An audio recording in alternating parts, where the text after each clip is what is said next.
My favorite pub in the entire world is a dingy, cramped little basement piano bar in the Village in New York called Marie's Crisis.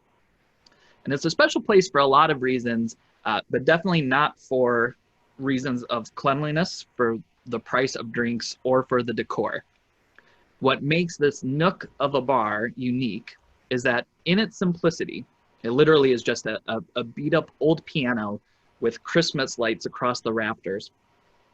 There is a living emotion, a spirit, both expressed and unexpressed through the music, through the history, through the stories that are being told, even if they're not being told explicitly.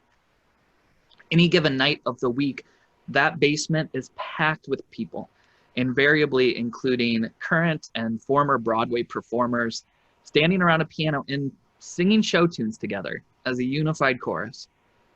And most of the time, everyone is smiling and cheering and just singing at the top of their lungs.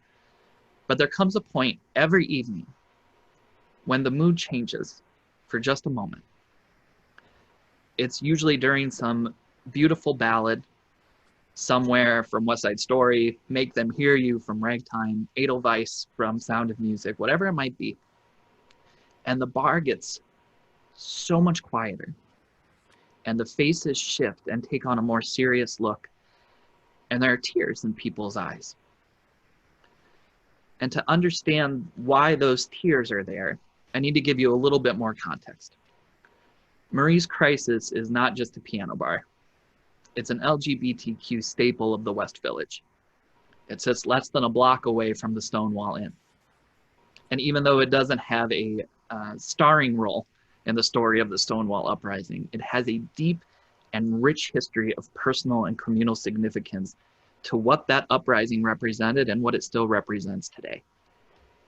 The tears that come each night, sometimes subtle and sometimes communal and almost ritualistic, therefore are infused with words, with memories, with ghosts, with strength, with hope, with pride.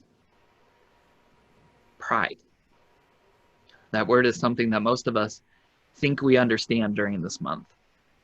We think of pride as people of the LGBTQ community upholding and declaring a sense of comfort in who they are, confidence in who they are, and love for who they are, and in a way that is meant to celebrate that love.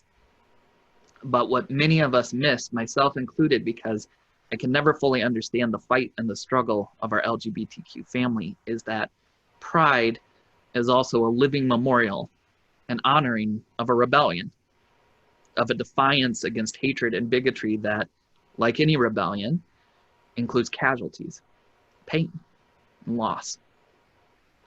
While Stonewall etches itself into our minds and our history because of its palpable expression and representation of that rebellion, we also need to remember, not just every June, but viscerally and permanently deep within who we are, regardless of sex, gender, or sexual orientation, the different battles that this rebellion has seen.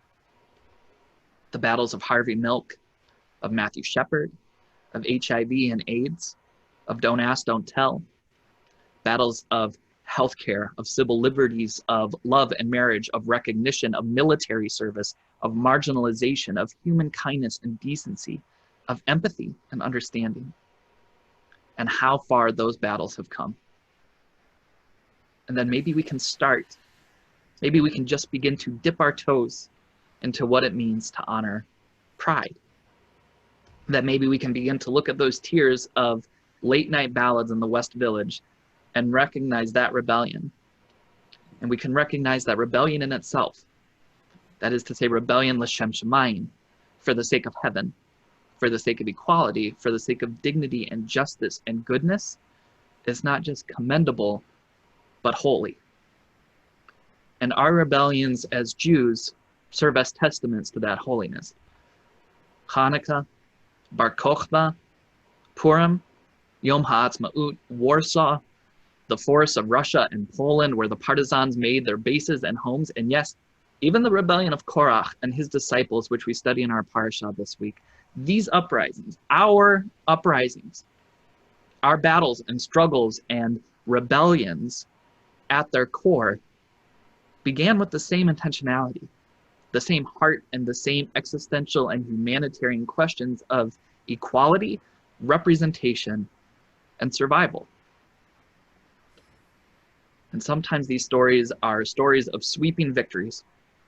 Sometimes they're stories of miracles, sometimes loss, but always survival, always dignity, always pride.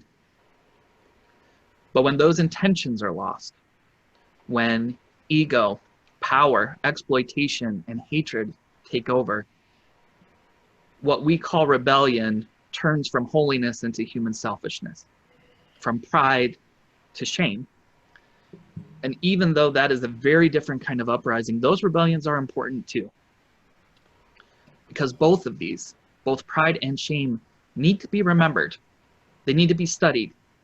And they need to be relived in our consciousness so that we can grow, so that we can move forward, and so that we can live up to the just dreams that sparked the holiness in the first place.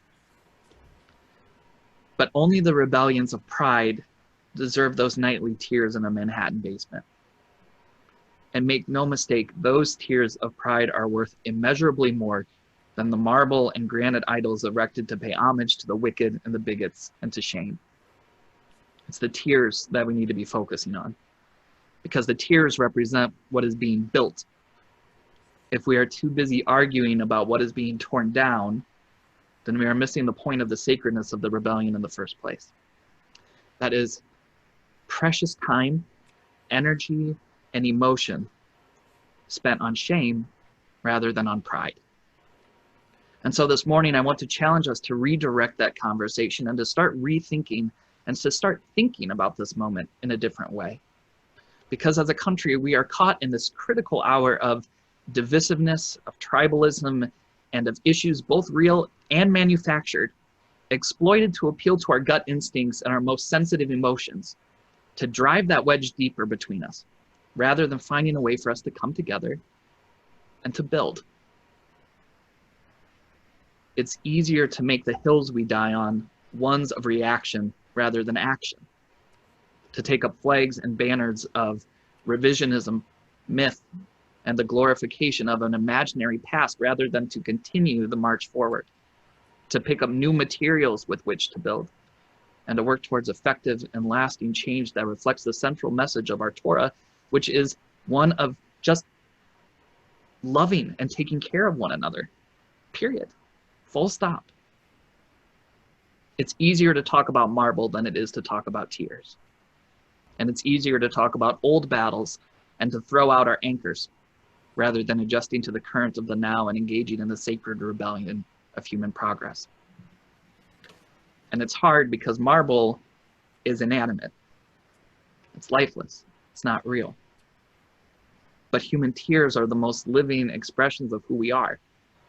And they make us feel things that we might not want to feel, that might not be easy to feel. But the only way that we can be the people our Torah wants us to be is if we spend our time on the tears. If we can navigate the shame so that we can work our way to the pride. Tonight in a dingy basement in the West Village, it's going to be quiet. We are, after all, in the middle of a pandemic. But I promise you that whoever was supposed to be behind the piano tonight will be playing their notes virtually on Facebook and Zoom and wherever else. And there will still be thousands of people from all over the world singing along. And there will come a time when the music slows down. And though far apart physically, there will still be time for tears, to remember and honor the battles that were, but more importantly, the battles that are and will be. And it will be a taste, a toe dipped into the water of what it means to be here today, to be here tomorrow, and to be here with pride.